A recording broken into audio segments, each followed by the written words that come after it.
It's interesting because sometimes, I'll look at stuff and the visual content is a lot of the times naive. I mean, there's like a naivete to it. It's due to like perhaps seeing just a certain realm of art, like comic book, like Frazetta, like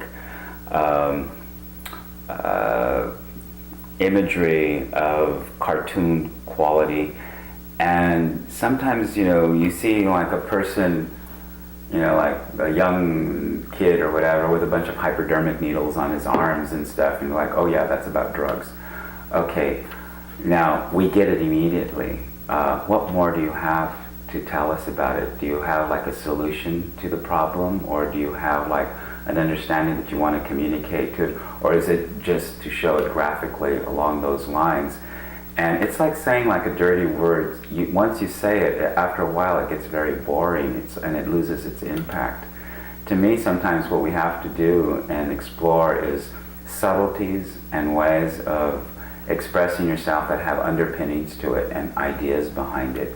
And that to me will elevate it at its strength as well. And to look beyond just those almost illustrative type of work. I think to go beyond that of just the poor kid in the ghetto with a big teardrop coming out of his eye and then a big splash on the floor.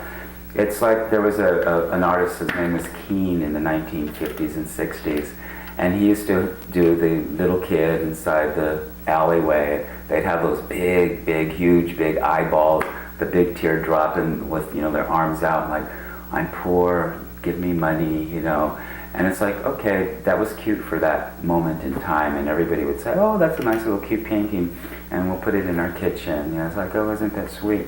So it lost its impact. It no longer had that message. It was just something very cute. And so I think the thing is like to actually learn an awful lot. That to me is one of the important things, I think, for a lot of young people, is to always intake. The more you intake, the more you're able to give back. And if that's what you want to do with expression, I think that's what it is intake information and see an awful lot of things. Don't limit your sources as to what you're going to do. Don't think of it as, Joe Blow from the other neighborhood who's really cool and you want to be better than him. It's like, well, there are so many Joe Blow cools that are like all over this world. I think the thing is to like have ideas that express something about yourself,